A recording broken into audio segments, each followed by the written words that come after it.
Fantastic. Guys, my name is April Rossier. I'm the Customer Success Manager. Thank you so much for joining.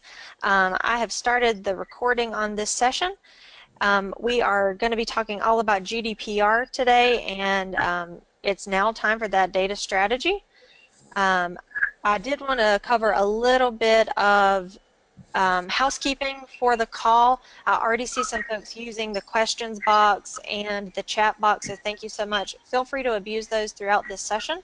We're going to record everything so that you can take this back to your management team, back to your properties, back to your locations, and talk about it internally if you want to share any of this information. I also wanted to let you know in that same GoToWebinar side panel that you're seeing on your screen, you do have the ability to download our GDPR field guide. I'm sure Daniel will make reference of that throughout our call today, but let's jump right into the call. And what we want to do today is we want to answer two big questions. We want to know, first of all, what kind of movement, Daniel, is happening in Europe in regards to GDPR, and why are you and the Venza group in The Hague? So I have the honor of introducing Daniel Johnson, who is one of our co-founders here at Venza and is heading up our office in The Hague. And he is definitely going to reach out and be our GDPR guru. He's taken it upon himself to learn that information, to be involved in the industry as we go through this transition. And so we definitely want to make sure that all of that is covered.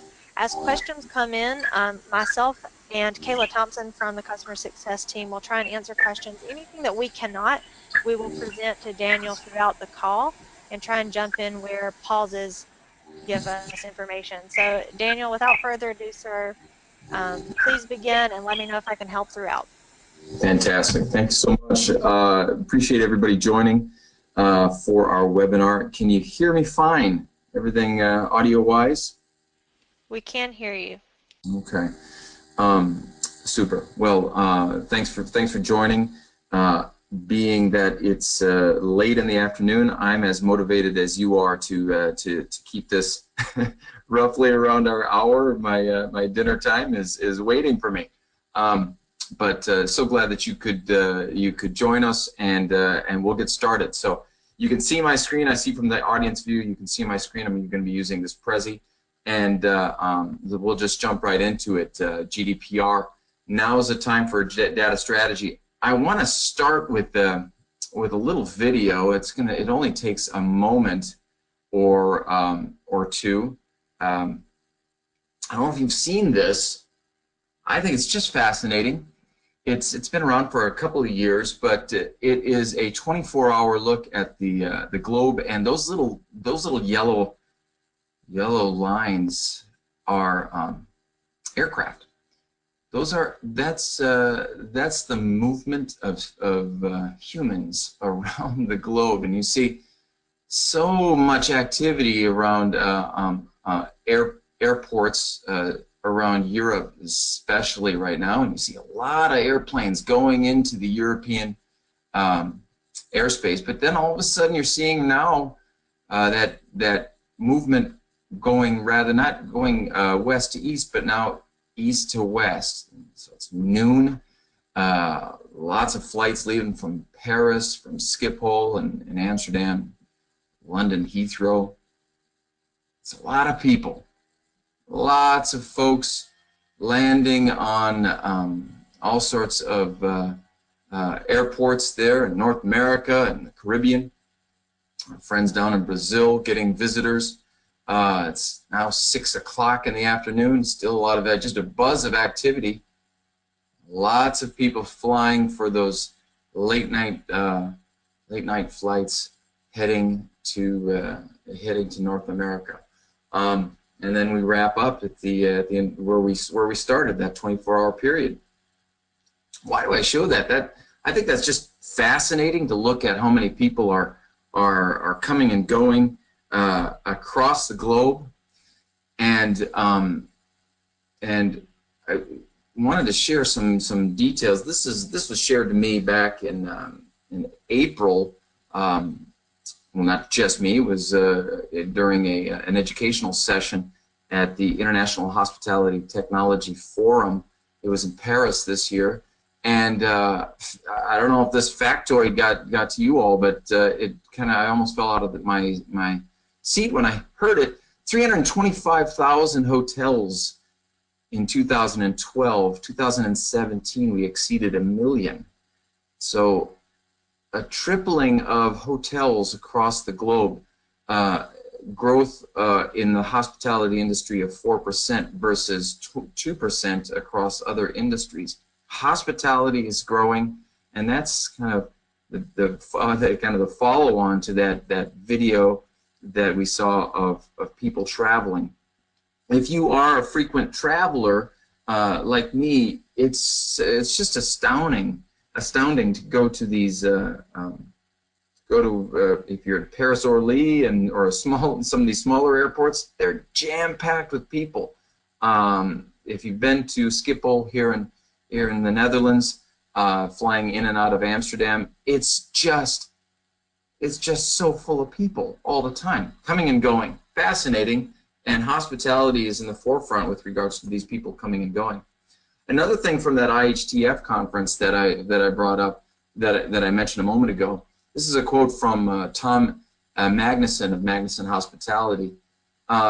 They were talking about the needs in the hospitality industry, and he felt it was very important to make clear that on property, your people need to be tech savvy and they need to be personable.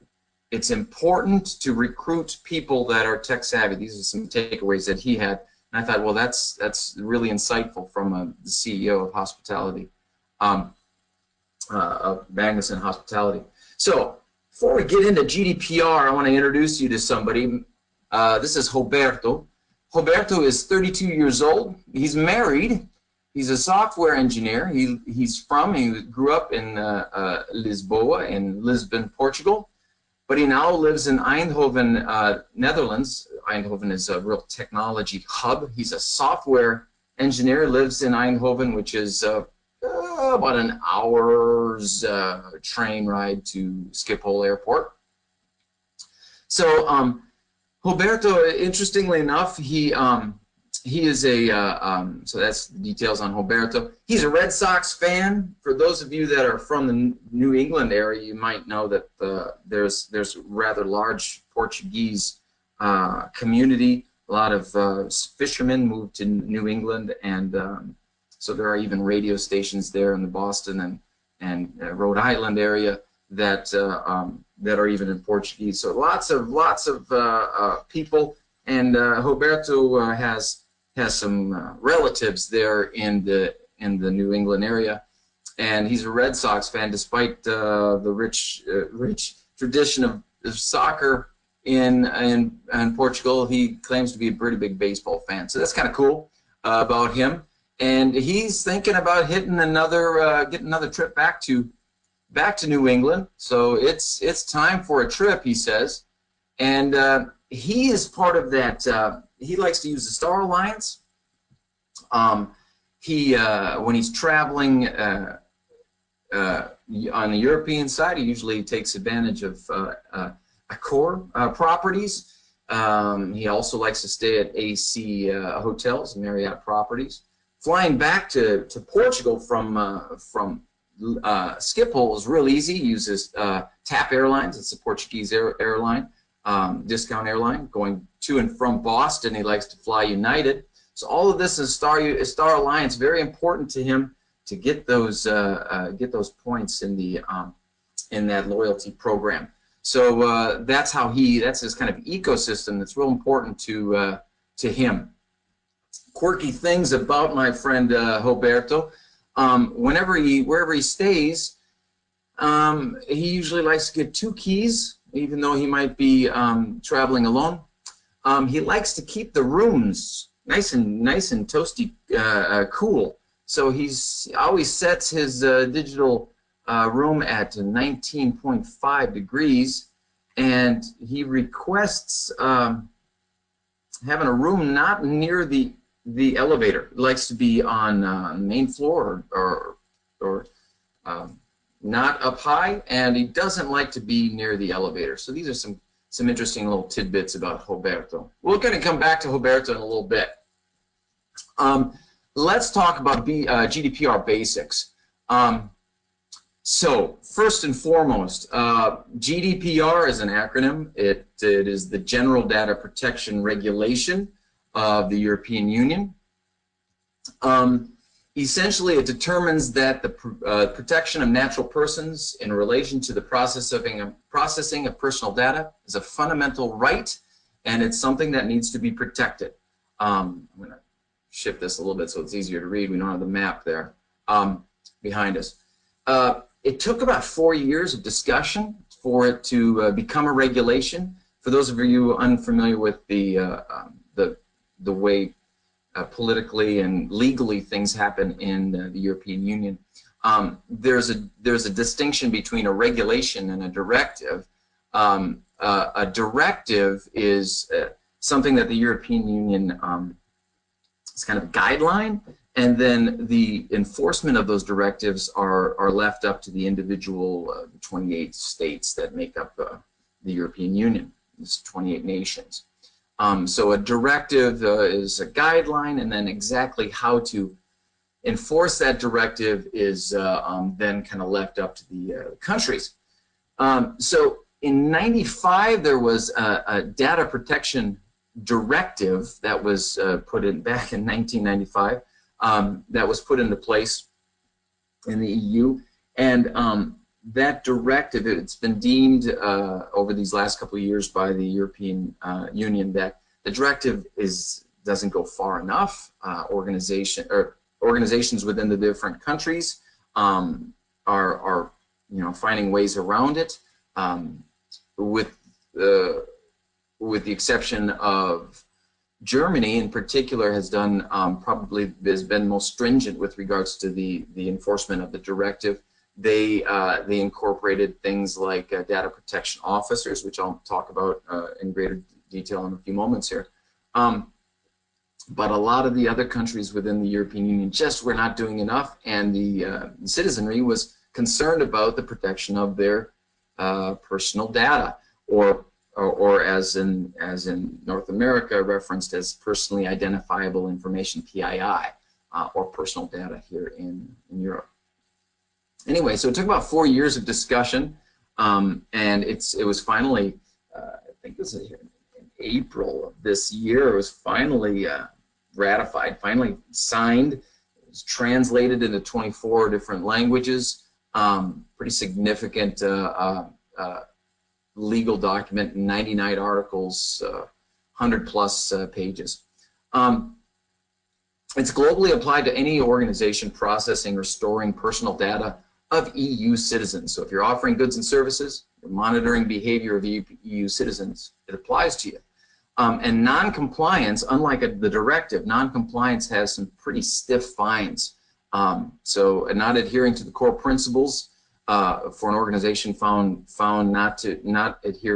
non-compliant to the core principles, it can be up to 20 million euros or 4% of global revenue or turnover, as they reference here in Europe. Not adhering to specific requirements, a minor fine is 10 million euros or 2% of turnover or revenue. Pretty substantial substantial fines, and unlike say the law around prohibition, the Olmstead Act in 1917 in the U.S. that had a law regarding the prohibition of alcohol. This is a self-funding. They've created these fines in order to fund the enforcement of the law. So those are some basics around GDPR. Let's move on. Now, why is this all happening now? Well, you know, there's more and more data out there. It's grown so significantly with regards to the availability of data, whether it be marital status or person's income, bank records, certainly credit card numbers, passport numbers, driver's license numbers, Social Security for Americans, yeah, marital status, all that kind of data that's out there. Now, this is some thuggish guy in a looks like a newspaper stand, but I think we all can appreciate that a lot of that information is available on the dark web for not too expensive. $20, $50 can get you a list of credit card numbers and whatnot. So that data is out there, and it's growing exponentially. Internet of Things we're adding all sorts of data all the time. So yeah, data sets are growing rapidly. Sources vary, whether it be IoT, mobile, wireless, and the definition of personal data is now expanding to include those online identifiers, so your IP addresses, MAC addresses. That's all growing. Oh, I forgot to mention at the top, we have an estimated 700 million records were stolen in 2016, with an estimated $400 million in loss. Some of these numbers are just staggering. I mean, it's almost hard to appreciate them because the numbers are just so massive. But 2,122 confirmed cyber attacks. That's an increase of 48%. This is a conservative estimate of 1 million new malware attacks were launched daily in 2016. The estimate is that 52% of data breaches are due to human error. That's people not protecting data, following protocol. That's across industries. We suspect that in hospitality that might be even higher. Most industrialized, so I mentioned those data sets are growing rapidly. Most industrialized nations do have privacy laws that have been enacted. 47 U.S. states have PII statutes with varying kind of requirements around notification and what it means to an organization if they are subject to a data breach.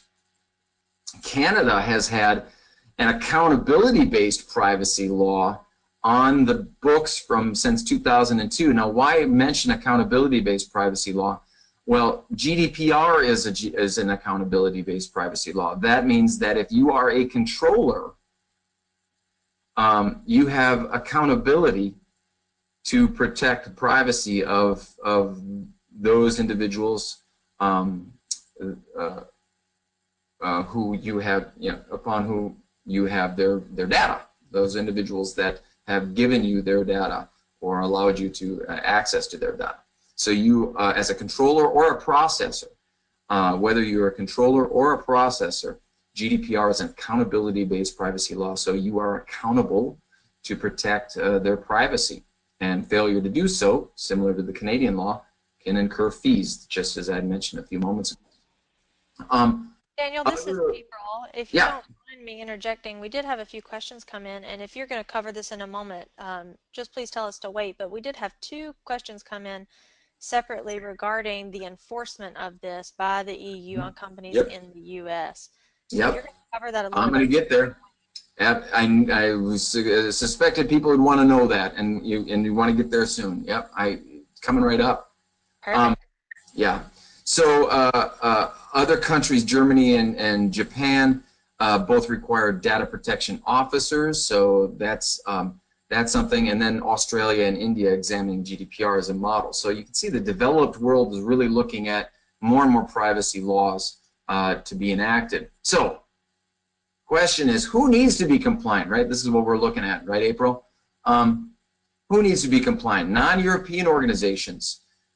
Certainly all European organizations, anyone that's processing data or controlling data in Europe. But non-European organizations, so there's an extraterritorial scope to GDPR. Non-European organizations need to be compliant if they target and or monitor EU data subjects, if They process personal data about EU data subjects in connection with data or transactions. So if you are offering goods and services or monitoring the behavior of European citizens, you need to be GDPR compliant. That hopefully is clear. And note, data subjects are not required to offer payment for goods or services in order for you to be GDPR compliant. If in any way you are offering a good or service that is available to a European citizen, you need to be GDPR compliant. Let me go further with that, and this is very likely something that people are shaking their heads right now, because we hear it at Venza regularly when it comes to GDPR. Like, this cannot be so. All right, under whose authority? What can these 28 nations of the EU do to my company that I'm located, in Topeka, Kansas? So, we could get into the legalese of, ancient merchant laws or the World Trade Organization and whatnot. But let's just use, for example, a scenario, and I'll try my best to help clarify this.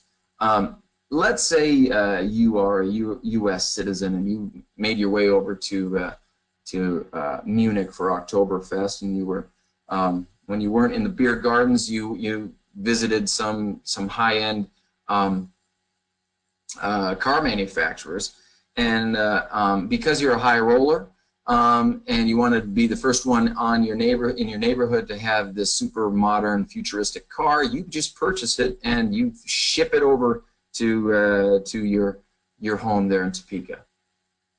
And so you want to be the first one to have these super modern cars, and you find out that there's an issue with the brakes. The brakes don't work in this car. So what do? There's no dealership in Topeka, Kansas, or anywhere in North America, and there's maybe an issue with regards to the warranty. Can you possibly take that organization to court? You certainly can. You certainly would be in your right to take them to court. Get yourself a lawyer and say, I've purchased this super expensive futuristic car and the darn thing doesn't work. I don't think any of us would think twice about saying, well, there's got to be some recourse. I'm not going to be stuck with, a $250,000 hunk of metal. I don't need a new paperweight. You would definitely have recourse. So thinking in terms of data and the relationship to your customer, similar to how a manufacturer of a car may be thinking. There are very clear benefits to GDPR compliance for organizations worldwide. We're talking about a relationship and the creation of a strategy around your data. GDPR compliance offers a great benefit and a great opportunity for greater efficiency. It's an opportunity to overhaul your processes and your methodologies around data. Conducting a data protection impact assessment, so mapping out where your data are, who has it, and what concerns they have with that data, what level of risk that data has, can assist you in financial planning and budget analysis.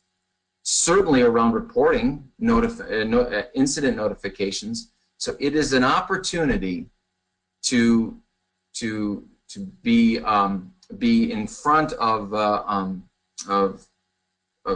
growing concern around data security. There's a benefit around with regards to lowering your liability. Data breach insurance premiums can see a 15% tax credit. Derivative claims against executives and stakeholders which would be the case in GDPR, those, if you are GDPR compliant, you can avoid those. And also, with regards to Cybersecurity Disclosure Act of 2015 in the U.S., compliance to that requires a mechanism for reporting cybersecurity concerns. So there is certainly some benefits, but if that's not enough, you should think about the overall provisions of GDPR. So there are some concerns around consent, the right to be forgotten. These are all things, I'm over here in the lower left-hand corner, these are all things that are very important around privacy laws globally. Some of the things around data portability is unique to GDPR, but data breach notifications, that's something that's found throughout on a variety of different laws. The impact assessment, as I was mentioning a moment ago, that is, let's look at that a little bit closer. That requires a systematic description of your organization, an assessment of the necessity and proportionality of the data. You're assessing your level of risk, how much sensitive information you have, how much do you need, how long is it do you hold that data? Measuring, and then finally a DPIA will where you provide measures to address the risks and ensure protection and regulation compliance. So conducting this will further protect your organization. The other thing that's important around the that's somewhat unique to GDPR, again, the Japanese government has a requirement of a DPO, and I'm gonna go back there a moment, a sec, so we can see this a little bit better. With regards to a DPO, the tasks of a data protection officer are to collect information to identify processing activities, analyze and check the compliance of those processing activities, foster a data protection culture, so instituting awareness and the training programs, and inform, advise, and issue recommendations to the controller or the processor. So going back to the subject of, well, why should we care? The idea around GDPR is to create an environment that's much more conducive to protecting the identities, the personal data of the people that are trusting you with their data.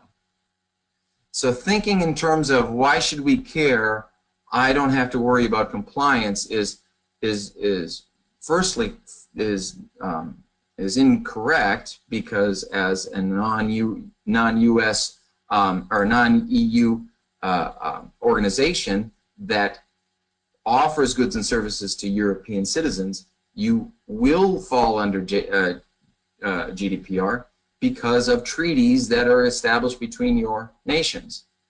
But again, the subject of this webinar is, it's time for a data strategy. Thinking in terms of just compliance is really missing the message, which is, if you want to protect people's, if you want to be in a position where people trust you, you want to protect their data. You want to protect their data for you as well as for their benefit. Let's look at some of the basics around what steps need to be taken for GDPR compliance. So, nice, easy 7-step process.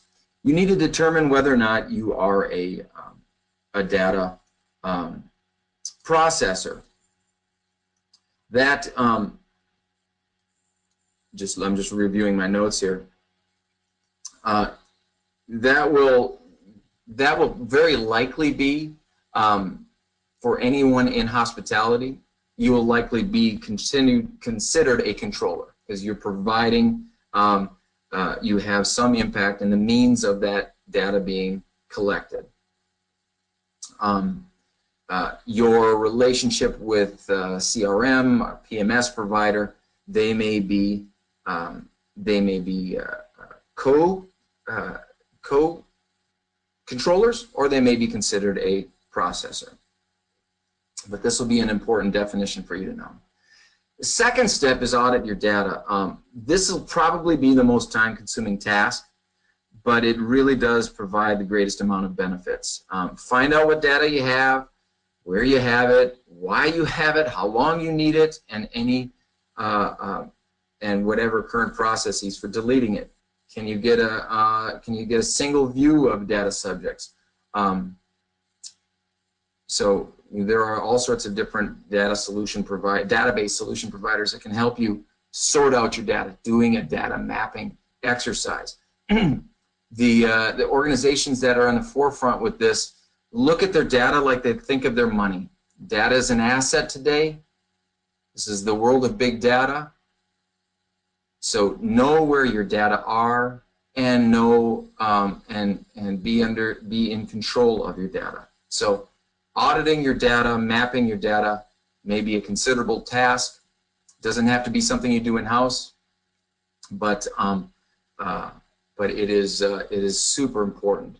Another big step for GDPR is work with your legal team and GDPR experts to determine which member state will be your supervisory authority. Working with your legal team frequently is where people start because they think of this as a compliance issue. So that will be very, very important to find out what supervisory authority you would have to deal with. If required, you want to designate a DPO.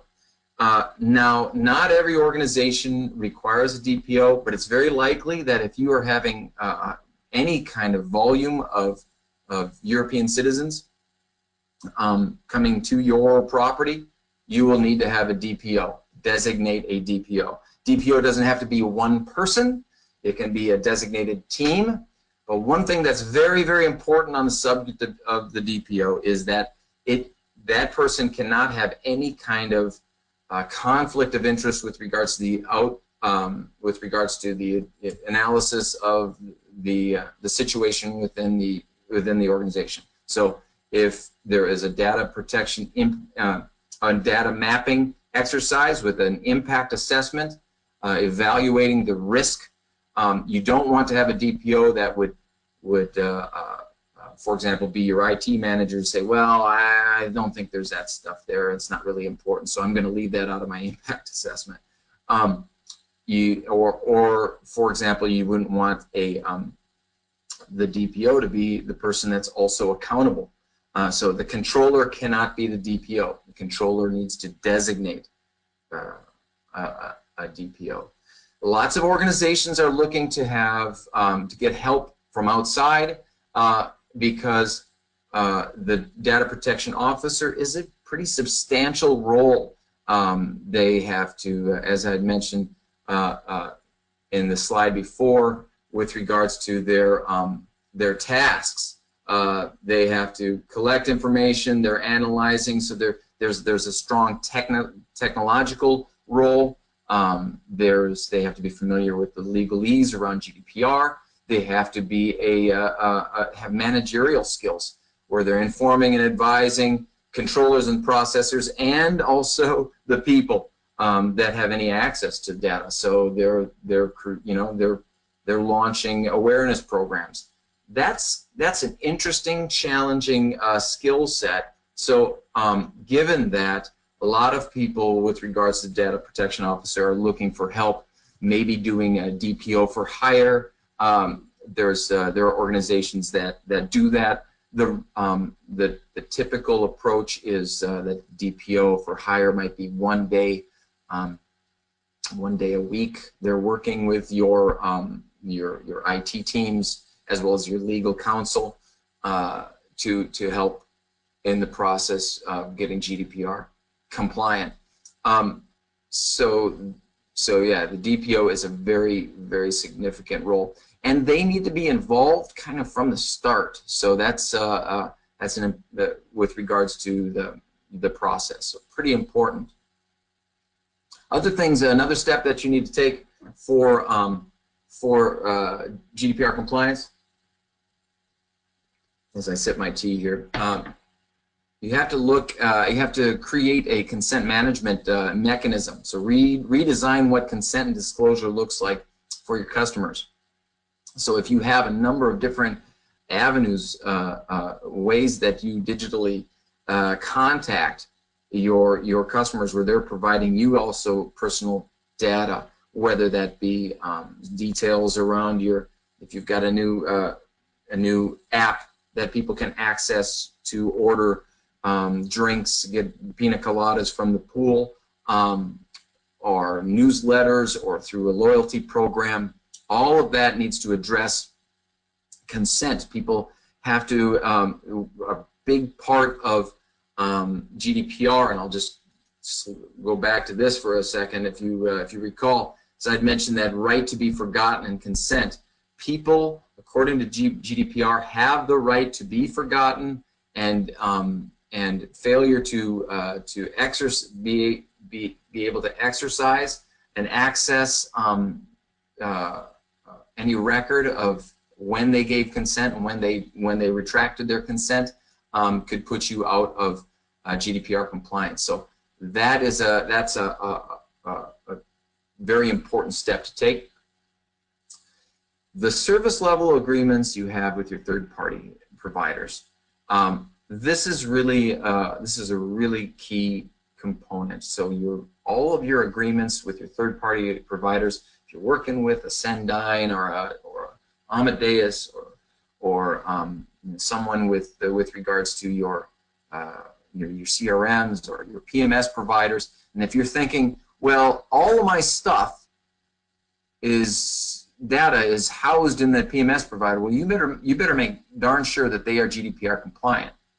That will not make you exempt from being GDPR compliant, because you are a controller at the hotel level. So you've got to make very clear in your agreements that they are GDPR compliant.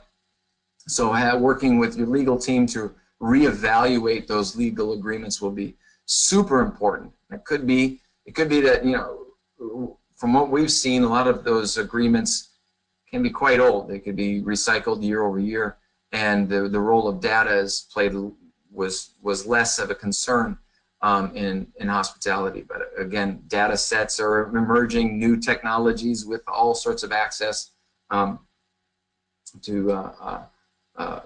personal data are constantly growing. So a lot of those service level agreements really you need to take a very close look at those to make sure that they're up to snuff with GDPR compliance. And then consider where your data centers should be. You do not necessarily have to have data on your customers housed or hosted in the European Union.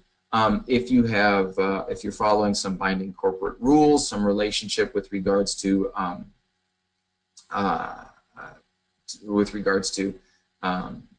Privacy Shield and some of the data processing and kind of multinational data transfers. So that is a consideration that you need to look into if you are processing and hosting information across the globe. So that's a real concern for both controllers and processors alike. So these are important steps to take for GDPR compliance. So what we're talking about really is a smarter strategic approach, and I like this quote from this is the director at Gartner Research, Bart Willemsen. He's a leader in GDPR. His quote is, this is the ethical way to do business. Good privacy safeguarding should be at the core of your operation, demonstrating value to both client and colleague.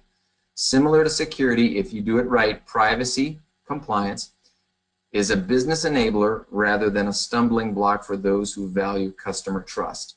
And at Venza, we've been in hospitality for 10 years. we know how important the trust and the relationship you have with your guests is priority one. Making sure that they're feeling comfortable with you and the experience they have at your property. So that customer trust will be important, whether it be something with regards to the consent piece and knowing that you've got your privacy agreements front and center, and your people are prepared to answer questions around the protection and the how you're handling the private information. One thing that I want to mention is that these laws that are being enacted are the results of constituents, people, citizens around the globe growing more and more concerned about data security, their data, their privacy.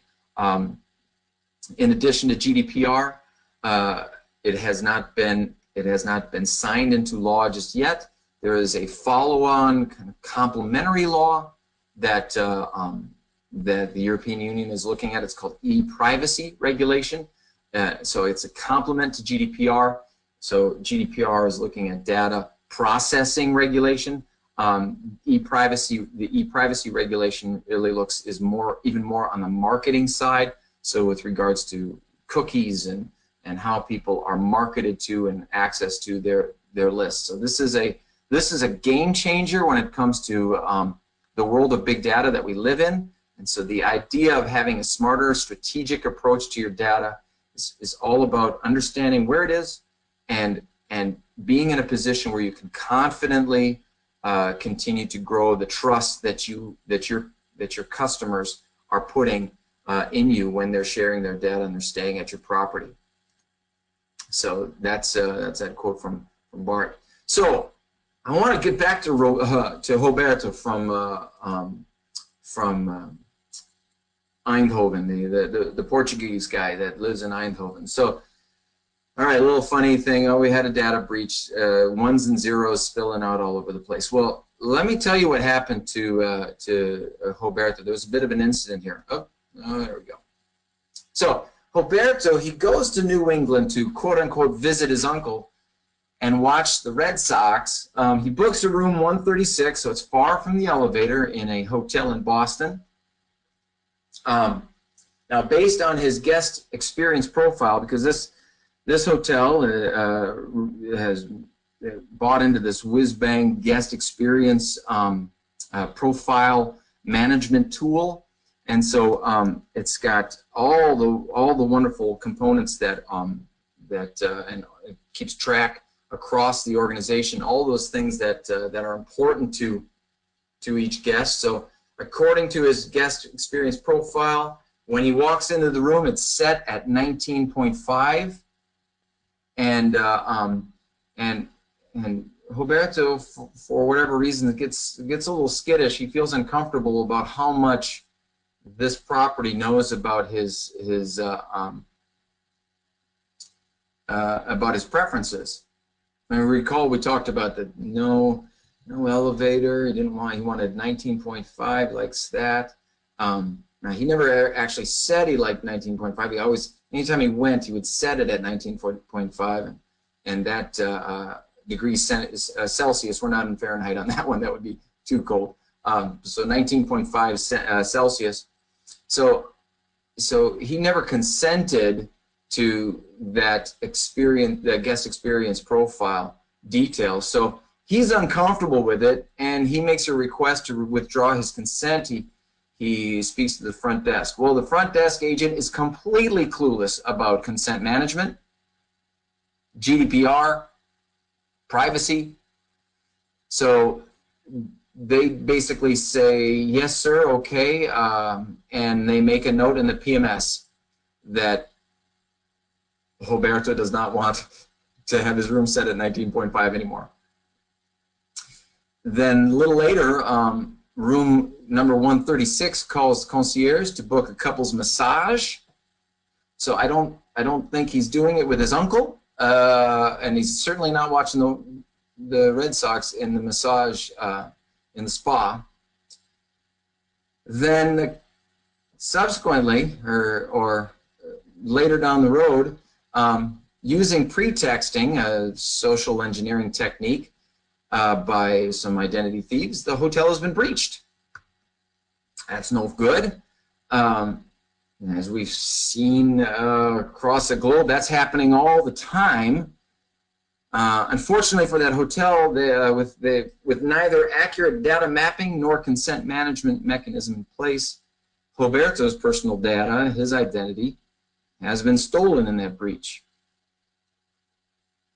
With neither a breach reporting framework nor a designated DPO in place, the Boston hotelier does not notify Roberto. So Roberto's financial information is sold on the dark web.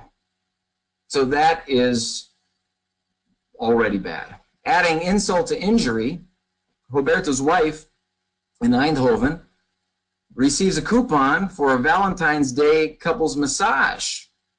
And it's a follow-up coupon based on the couples massage in the Boston hotel.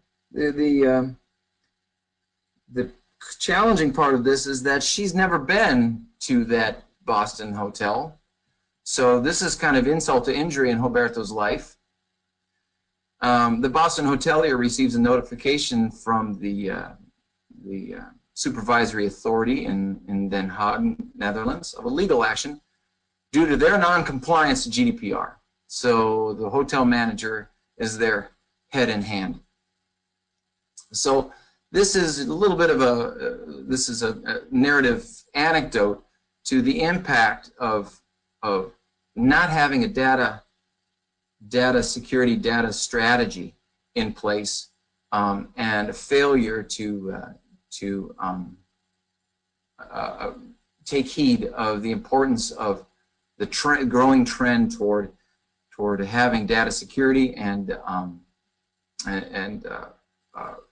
protecting personal data around the globe. So this is a time where April and I fight for control of the webinar. That's April and I there in the picture. So available for questions. Daniel, thanks for leaving some time. We did get a few questions throughout the webinar, and anyone who wants to put yours in, even if we don't get to them in the 10 or so moments we have left, we'll certainly reach out to you after the webinar with some information. But the very first question we got, Daniel, I thought was a great one. We want to know very clearly, is GDPR a subset or contained within existing PCI standards? If not, is there a gap analysis available that points out what needs to additionally be done for GDPR? And if you don't know the answer to that, we can certainly get back with the individual that asked that question, but if you know Sure. it, we'd love to know. Is it a subset of PCI DSS? Correct. No, it is PCI would be considered. So GDPR is a legal requirement. PCI DSS is a framework for credit card transactions. I'm sure most of us are familiar with that. So your failure to be PCI compliant, in the case of a breach, you can incur fees. If the credit card, your credit card organization with whom you process credit cards transactions, they may deem you a risk and no longer allow you to have transactions via credit cards. So these are the repercussions for PCI. This GDPR is so much more beyond PCI DSS. It is requiring first of all, the sensitive information includes all sorts of online indicators, so identifiers. So not only your credit card information, passport information, all of your personally identifiable information. So a failure to be you could not be PCI compliant theoretically and be GDPR compliant, but very likely because in part of GDPR or because of PCI, you need to know how you are processing your data. You need to conduct training exercises so your people know how to, if they are data handlers and all of that. And that is those are things that are consistent with GDPR. If you do take a data security approach, a comprehensive approach, and you think of it in terms of information security as a whole, and conduct training on PCI and GDPR and PII at the same time, the relationship to the in terms of the content, they're all so complementary to one another. So a subset to PCI, no, not at all. Quite almost the opposite. GDPR is just much more broad. Awesome, thank you for that. And one of our other experts on the call did triple verify what Daniel said, that PCI is 100% payment card industry, and GDPR goes far beyond that in regards to PII. And so thanks, Daniel. As we move into our next question, a little bit around the enforcement of questions. How is this going to be enforced throughout U.S. and Europe for even though EU citizens' data is different than ours, storage, how is the actual enforcement going to be? And then we had a question that is actually very closely behind that, Daniel, if you could follow up into that. Let me see if I can make sure I get this correct here, that came from the call. What are the differences in the difference between fines and legal actions for personal data versus financial data? Well, there's no distinction. Answering the second one first, there's no distinction between financial data and personal data in GDPR. If it's personally identifiable information or personal data, period. If there's a breach and you are not GDPR compliant, regardless of what form of data, they have broadened much more so than the Directive of '95. They've broadened the definition of what personal information is considered personal data, to include I've got this listed in my notes here.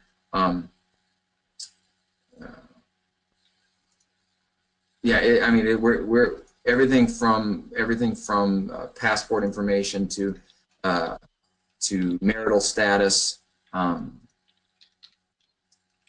It's if I could find my exact notes. There's a listing in GDPR in the document itself, but it is it's substantial in terms of anything that might be considered personally identifiable information, including IP addresses.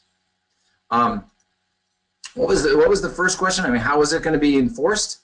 Correct. If in terms of what the mechanism will look like, how will the machine get started? That I do not have a crystal ball. We are looking at May of 2018 for the enforcement to begin.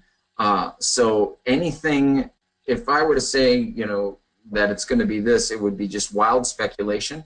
A lot of the talk on the street is that the supervisory authorities of the EU are going to look for some big name organizations that are running fast and loose with people's their data, and really make them make an example out of them. So who they're going to hit first, who they're going to, it's impossible to be able to determine right now. That's part of the reason we are in The Hague so that The Hague is the home of the largest cybersecurity cluster. It's a private, public-private higher education collaborative here in Holland, and so it is kind of the nerve center of the cybersecurity space and GDPR. So as new information emerges with regards to enforcement processes, we're hoping that we'll know right away. But exactly how they're going to start, I don't know. But kind of the main theme of this conversation today is to be thinking about just, well, am I going to be hit by the compliance? Am I going to be hit by this 20 million euro fine? Is sort of missing the point.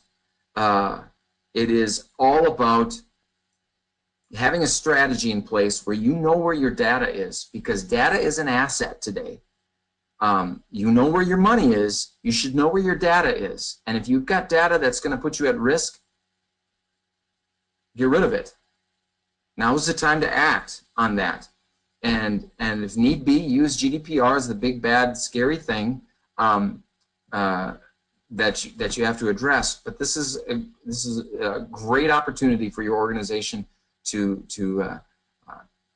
identify where your data is and build a relationship of trust between you and your guests who are going to be expecting it more and more. Fantastic. Daniel, we may have time for just one more question. There's a few questions we did not get to today, guys. I greatly apologize, and we'll reach out to you individually after the call. But Daniel, do you know very specifically what are the rules and regulations regarding storing email, like for marketing purposes, and if they only store email addresses, no names or addresses associated, no financial information? Do you have any idea around email data storage? Yeah, since yeah. By the way, I found my reference to personal data, and it's quoted. It says it will cover all online identifiers or any factors specific to an individual's physical, physiological, genetic, mental, economic, cultural, or social identity. So that's covering a lot of online identifiers with regards to personal data. With regards to email, that's if you only have an email address, that seems to me that would be personal identifier. Now, typically around statutes around PII, it's it's an email address in combination with some other kind of information. So an email address and a physical address, or email address and phone number. According to GDPR, they haven't split hairs in saying that it needs to be a combination of more than one. One is enough. So in terms of the storing and housing of email addresses, we might need to take that offline, and I might need to do some research. I know there's a number of groups that are also here in on the campus of the Security Delta that focus on email and satisfying GDPR and yeah, so email processing. Perfect. Well, guys, I know everybody has probably hard stops around 1 o'clock, so I apologize for the extra minute. And we are going to close the webinar down. Just to let you know, a recording of this session will go out. Daniel and I will try and get you maybe his slide deck or his note bullets so that you can pass around your team. Any questions that were not answered, I will reach out to you directly. If anyone has any questions they didn't think of on the call, you can always email me directly, april.rosier, that's R-O-S-I-E-R @venzagroup.com, or the much easier to remember, success@venzagroup.com. Daniel, thank you so much for your time today, sir. I know it's late in the afternoon, but everyone have a great afternoon. Thanks for joining, and let us know if you have questions. Thank you. Thanks everybody for being on the call. Absolutely.